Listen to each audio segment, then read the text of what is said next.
Bonjour à tous, je suis Lady Scarlett, VTubeuse fan de Magical Girl. Je vous retrouve aujourd'hui pour vous parler des chapitres 4 et 5 du manga Shugo-chara Jewel Joker. J'ai déjà pu faire une vidéo sur le chapitre 1 sorti en août 2024 et le 30 novembre dernier, je vous ai sorti une vidéo sur les chapitres 2 et 3. On continue donc cette aventure ensemble. Vous avez intérêt à apprécier la vidéo car je me suis saignée pour vous la faire.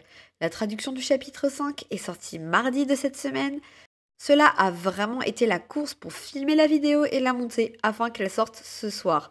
D'autant plus que lorsque j'ai filmé la vidéo, j'étais enrhumée. Avant d'entrer dans le vif du sujet, n'oubliez pas de me soutenir, notamment en likant la vidéo et en vous abonnant si ce n'est pas déjà fait.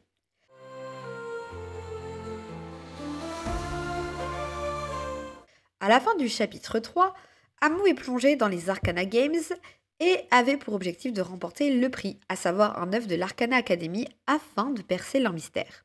Le chapitre 4 s'ouvre sur Miyatsuki qui fait un live sur le déroulement de l'Arcana Game. On apprend très vite qu'Amu est en première position et qu'elle est en bonne voie pour gagner. Donc bingo, c'est dans ses objectifs. Honnêtement, c'était prévisible. Les leaders des différents dortoirs sont en mesure de faire des transformations, c'est-à-dire des Sharanari. Et là encore, c'est assez prévisible parce qu'on se doute bien qu'ils ne sont pas les leaders de leur dortoir pour rien. Là où le chapitre devient intéressant, c'est qu'Erito, la leader du dortoir de Karo, qu'on a déjà vu comme un personnage qui peut être assez rude, a une altercation avec son Shugo-chara Rosetta. Erito souhaite se transformer, ce que refuse Rosetta, et Erito a des paroles très dures envers son Shugo-chara. La conséquence est que Rosetta retourne dans son œuf, un œuf de l'Arcana Academy, et se change en œuf X.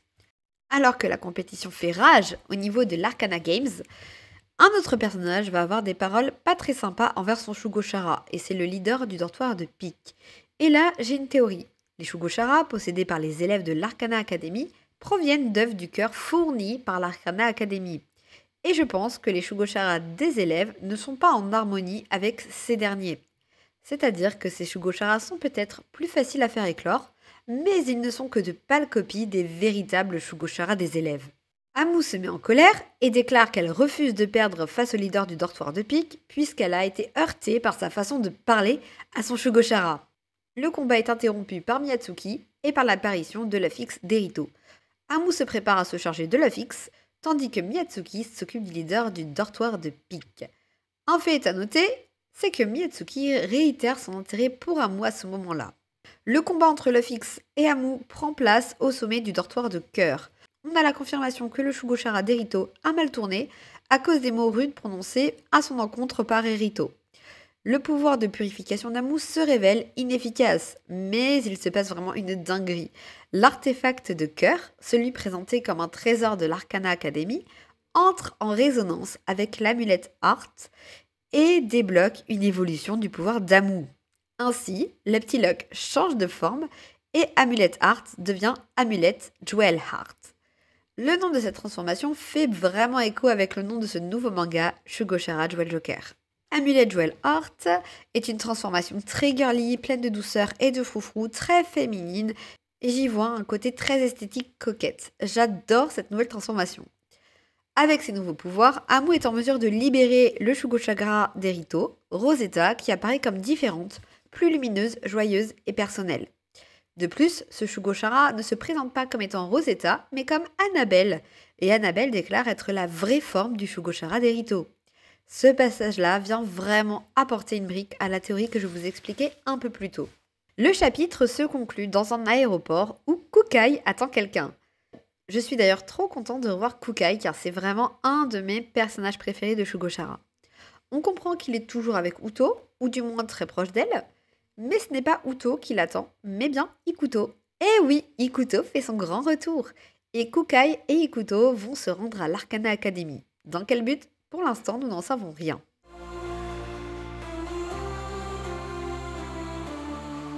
Passons maintenant au chapitre 5. On y trouve beaucoup moins d'action. En revanche, on retrouve de nombreux personnages de Shugo-chara. Le début du chapitre s'ouvre justement sur Uto. Elle est en plein tournage, elle évoque Ikuto et Kukai et considère toujours Amu comme une rivale. Mais je ne pense pas que ça soit d'un point de vue de Ikuto, là c'est vraiment rival en tant que avoir du pouvoir et du charisme. Elle parle aussi de l'Arcana Academy et ce ne serait donc pas étonnant qu'elle y débarque dans les prochains chapitres elle aussi. Du côté d'Amu, Erito fait une crise suite au fait que son Shugochara, Annabelle, soit retourné dans son œuf en elle.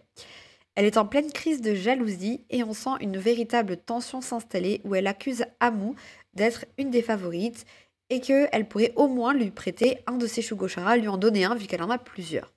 Amu remporte l'Arcana Game sans vraiment de surprise et gagne l'œuf de l'Arcana Academy. Dans la nuit qui suit, un cambriolage est réalisé par Ikuto dans l'Arcana Academy avec son Charadari et il dérobe l'artefact de cœur avec lequel Amu est entré en résonance le chapitre d'avant. Évidemment, le lendemain, cela crée la panique dans l'académie. Au passage, on apprend que Tadase est le nouveau leader de son dortoir suite à sa prestation durant les Arcana Games. Il nous fait une sorte de déclaration à Amu d'ailleurs à ce moment-là. Erito semble avoir quitté l'Arcana Academy et Dia, le Shugochara donc d'Amu qui doit rester caché, elle semble vraiment se lier avec la camarade de chambre d'Amu qui voudrait bien être amie avec Amu mais qui n'ose pas aller vers elle. Et le chapitre se termine avec l'arrivée de Nadeshiko et de Rima dans l'Arcana Academy. J'ai été bien plus rapide sur ce chapitre, je n'y ai finalement pas trouvé un très grand intérêt, mis à part introduire nos anciens personnages à l'intrigue actuelle. J'ai essayé de vous résumer au mieux ces chapitres et de les analyser pour vous. Je voudrais conclure quand même la vidéo en vous partageant une théorie que j'ai vue passer sur TikTok. J'ai identifié le compte dans la barre d'infos, cela concerne l'évolution de la transformation d'Amu.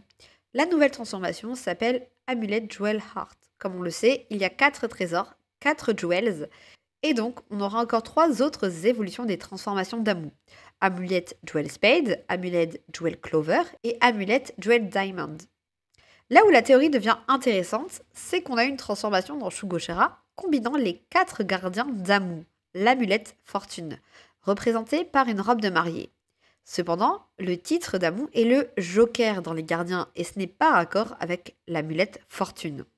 En considérant que le cœur, le pic, le trèfle et le carreau sont les 4 symboles du Joker, et qu'Amu est bien entendu le Joker, l'amulette fortune aurait aussi une évolution qui serait Amulette Jewel Joker, d'où serait tiré le titre du manga.